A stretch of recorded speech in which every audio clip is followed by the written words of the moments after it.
Well, welcome back, folks. I'm Todd Kessner from the Frontier Western Heritage Channel, and today we're going to follow up on what we started earlier with our paper cartridges. We're going to make the boxes for the paper cartridges, and I mentioned that when I was doing that particular video, and then got a comment on one of the videos that you folks would like to see how to finish that up. And so as we were making paper cartridges, it became very obvious you needed something sturdy to keep them in, or they wouldn't last very long.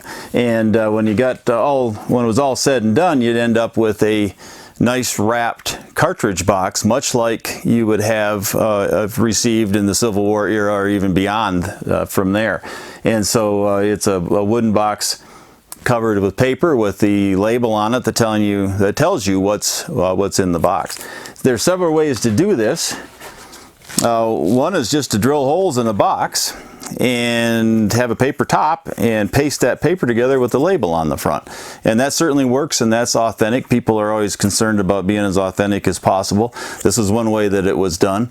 I've got an original box of Leeton Hall 36 caliber cartridges, and then it is cracked along the top, and when you look across the top you can see the bullets in there.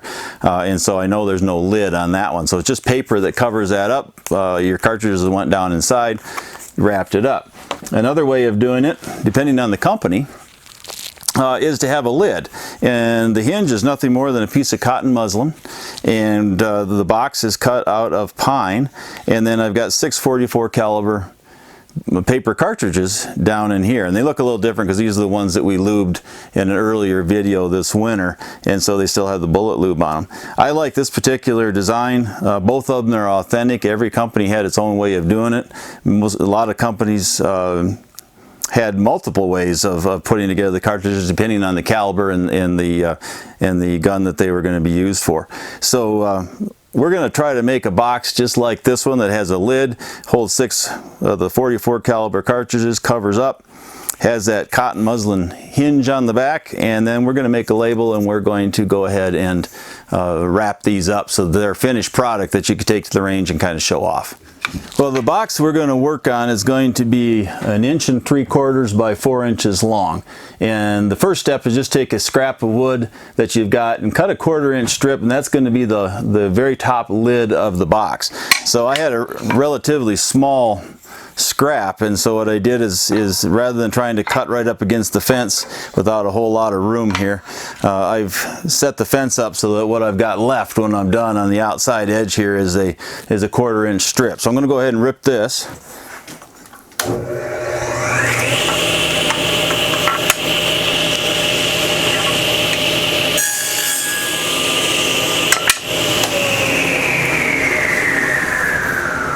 So now I've got a nice piece that I'm going to use as the very top of my cartridge box. So the next step is to cut the piece that's going to be at the box itself. So I've got my fence set up here at 1 5/8 inches, and so I'm going to cut the main part of the box. And I'm doing a little bit oversized because I'm going to drill down the holes through the entire box, and I'm going to cut off a little bit of the top, and then I'm going to glue that lid on. So really I've got a top with holes in it, then I've got the lid that glues on top of that, and then the whole thing hinges together. So stick with me, you'll understand here in a second. But I'm going to cut this about 1/8 of an inch too wide, because later I want to come back and cut the box itself, and that's 1/8 of an inch the width of the saw blade, and so I want to make up for that width of the saw blade. And so when I'm all done with my box, with the lid with the holes in it, with the lid that goes on top of that, plus the main box itself, we're at 1 3/4 inches. So I'm going to go ahead and run this through, and this 1 5/8 inches piece, and then we'll go to the miter saw and cut the thing at 4 inches, and we'll kind of take it from there.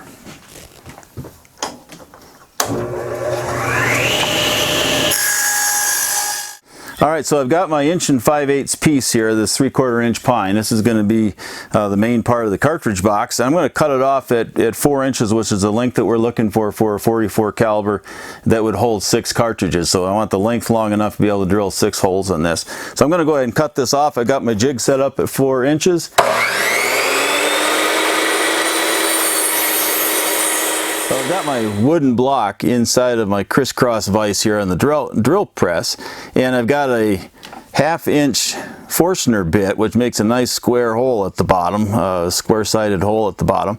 And so I've got this set up so that I can run back and forth down this block and drill 6 holes down into it. So all I wanted to do with this outside one is I want to make sure I've just got enough room so my drill doesn't come out the end. I'm actually going to give myself a little bit more room. We've got a little bit of room to give, so I'm going to make sure that that drill doesn't come out the side, and I'm going to drill 6 holes down into this thing. Now, you don't have to have a crisscross vise like this. It just makes it really handy because it holds things in place, and I've done this freehand and in other ways, and seems like you always get off some way or another. So I'm going to use this vise, and we're going to drill our first hole.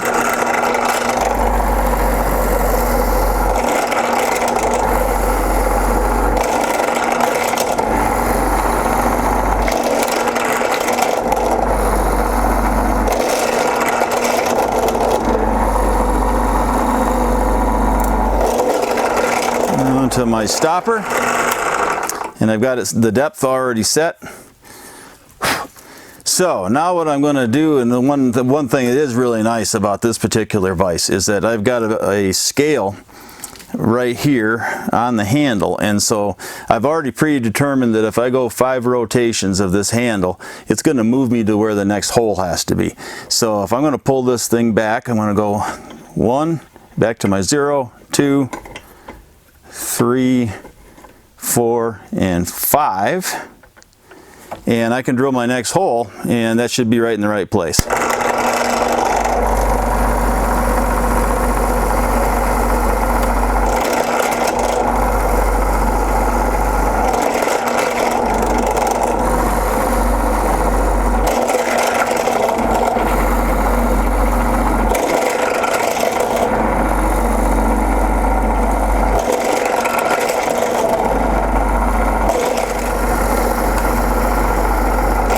And one thing we shouldn't worry too much about is how perfect these things are. This is not where the cartridge company put their money.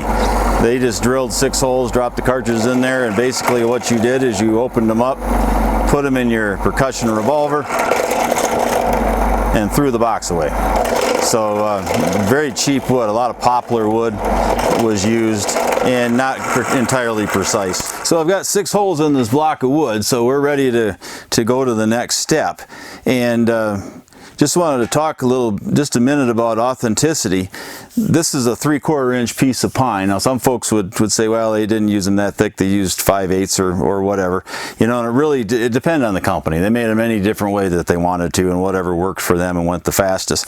I do have a little bit of room at this end, however, and so one of the things the company would do is they drill a hole in that. If you wanted to, you sure could do that, big enough to fit 6 or 7 percussion caps, and then they would go inside as well. So when you bought, and companies would do this, I'm not going to, but companies would. I just keep my caps in the tin that they come in.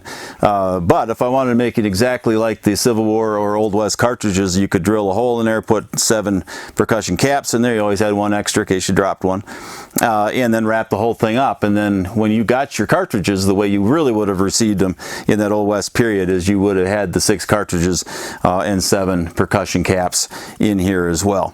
Now we're ready to cut the top of this off in a very narrow lid, and then we'll glue the other lid on top of it. And the reason I do that is because no matter how I would line these lids up and drill my 6 holes, even with this crisscross vise, go back and measure out and drill each of the holes in the lid separately, and then I try to put them together, somehow they got off. It just drove me crazy, and so I did it as meticulously as possible, and if sometimes the wood just follows, you know, the drill follows the wood grain, I was always off. And so what I do now is, rather than trying to match up holes from 2 different pieces, I just leave it in the one piece, and then I run it through the saw, and then I put that other lid on. So I'm going to mark this, because if you flop it upside down or backwards, you're going to have a problem with the holes lining up again. So I'm going to go ahead and mark this on one end, so I know that's the end that goes together, and we're going to run this through the saw, and then we're going to glue some stuff together. So I got my fence set up again to just shave the top of this off. I'm going to have about a quarter of an inch of a lid here. So I'm going to put this through, and then we can start gluing our pieces together. So I've got my ends lined up here, and so I know that I'm putting this together the right way. I've got my lid that was off of this little scrap we did, and I cut it to 4 inches. And so that's going to be my cartridge box. So what I want to do, I'm going to take some Elmer's glue. You could use wood glue if you wanted. It doesn't really matter. It's whatever works. Elmer's works just fine. And I'm going to put a little dot on around these holes. And then we're going to clamp this thing together.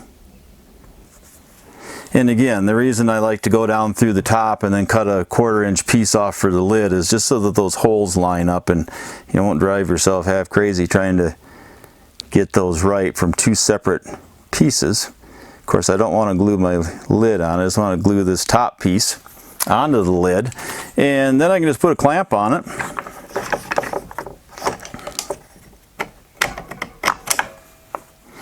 Lay it flat on my bench, get the ends all together right. And just hold it till this thing dries. So that's just going to hold it together for me so that my top piece ends up becoming the very top of the lid and nothing moves around on me. So now I'm going to take some shears, and fabric shears work the best. I got a piece of cotton muslin.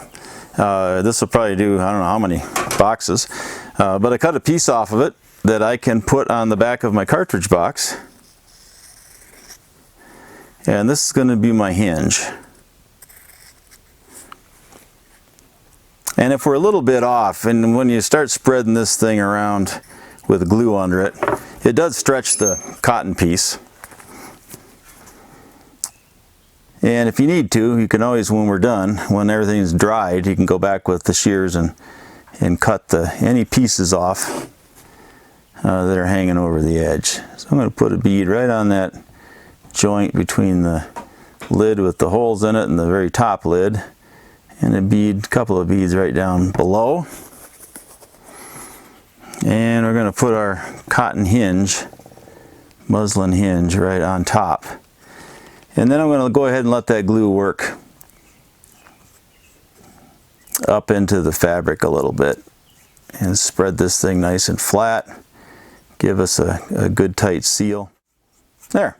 So we're just going to let this dry, and when that's done, then it's time to put the cartridges in it and wrap it up. So I've got one that's finished already, and so we're going to use this rather than waiting for this to dry. So at this point we're going to start putting together the paper that we're going to wrap the cartridge box in, and this is called masking paper. It's pretty close to the type of paper that would have been used. Some of their paper would have been waxed. If they had a quality cartridge company, would wax their papers to provide a little bit of moisture resistance. But this can be found at most lumber companies. I got this at Home Depot, and I'm going to cut off a 12-inch piece so I can run this through the printer. So I just marked it at 6 inches. I'm going to go another 6 inches.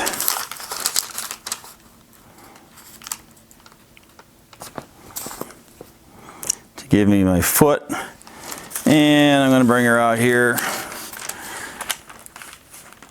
And I've got my little scrapbooking cutter apparatus here that the idea that I took from my wife's hobby, and I'm going to cut this thing off at 12 inches. So I've got my 12 inches of masking paper, and I'm going to tape this to the center of 8.5 by 11 sheet of paper. And this is what's going to carry this thing through the printer for me, because I have not found any other way of getting this masking paper through the printer. So I'm going to fold over these edges a little bit out of sight.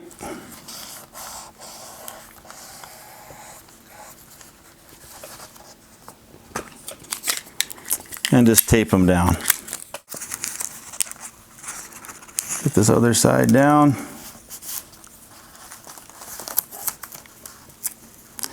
So now I've got a printer ready label that I can send through my printer, and then we can use to wrap our cartridges with. Well, I've got my paper in the printer now with the masking paper taped to it. I've got it with the masking paper down in this particular printer. So I'm going to open a file that I've made it a wrapper design on. And I've spaced these things so that I can get 2 of them and then cut them evenly and then wrap 2 different cartridges boxes with one run of the printer. And all I've done is found what looks like Old West or period correct fonts in a Microsoft Word program, and then put them on use that font on the label and tried to copy the label as far as the layout and what the label says, really from different pictures on the internet of original cartridge boxes. So I'm going to go ahead and print this, and it'll come through my printer with 2 labels. So here's what the sheet looks like after coming out of the printer. And I had just used Microsoft Word and his other design programs to kind of put the border on this thing and come up with the font that I wanted, and then use images, like I said, from the internet to come up with the wording. And if anybody's got a better way of doing this, I'm all ears. I'd love to hear about how you can get this masking paper through the printer without having to tape it to a sheet of paper. But that's what works for me. So I'm going to move this just far enough so I can cut the very bottom edge back off of this thing, and what that's going to do is it's going to release the masking paper from to undo the tape that way and try to get it off it just wants to rip when I do that. So I'm pretty much wasting a piece of paper, a printer paper, but I can get my masking paper back off without tearing anything. So now I've got 2 labels, which I'm just going to go ahead and cut these guys in half.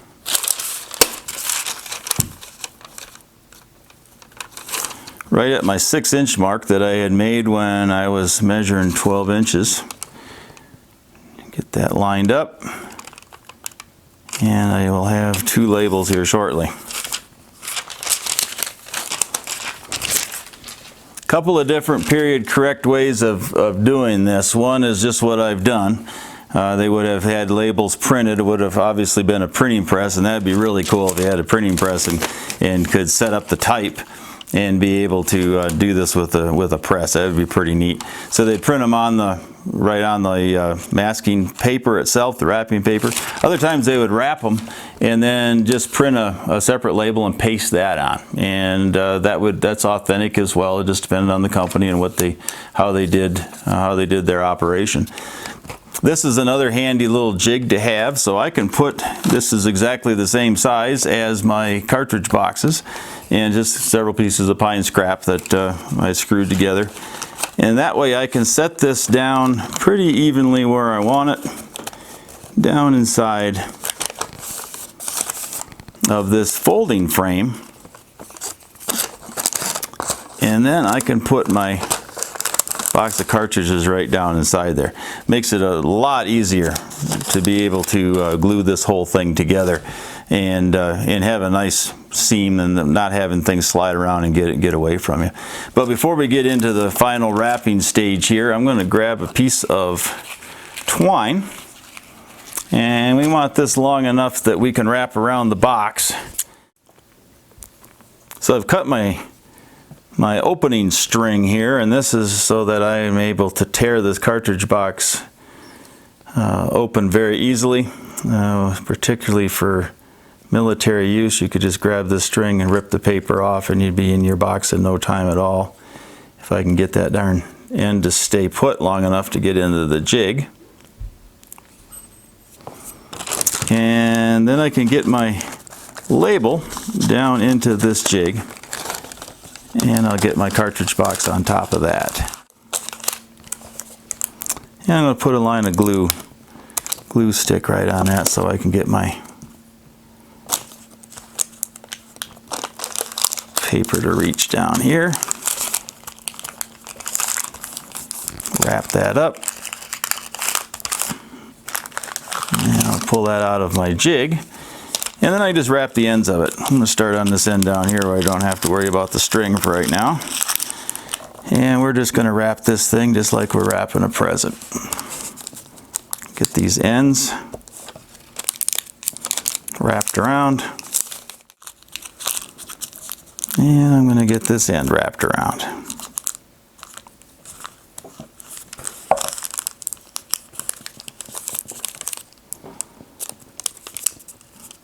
That's pretty tacky, but as soon as it just dries completely, now I've got a completely covered and wrapped set of 6 .44 caliber for the 1860 Army Colt paper cartridges. Perfectly protected. Obviously not waterproof with this particular method, but still well protected. If you've tried to make those paper cartridges from the paper cartridge video, you'll know if you handle them very much at all, they start falling apart. So you've got to have a good solid box to put them in. We've built a good solid wooden box. We've got them wrapped. We've got them labeled. We know what we have in here. We've got a string to tear them open with, and that's the way we make and finish our boxes, cartridge boxes for paper cartridges. Thank you for coming, and we'll catch you next time on Frontier Western Heritage.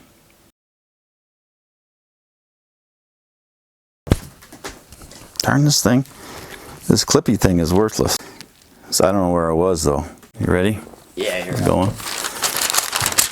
So at this point we're going to lay this right down on top of that. Okay.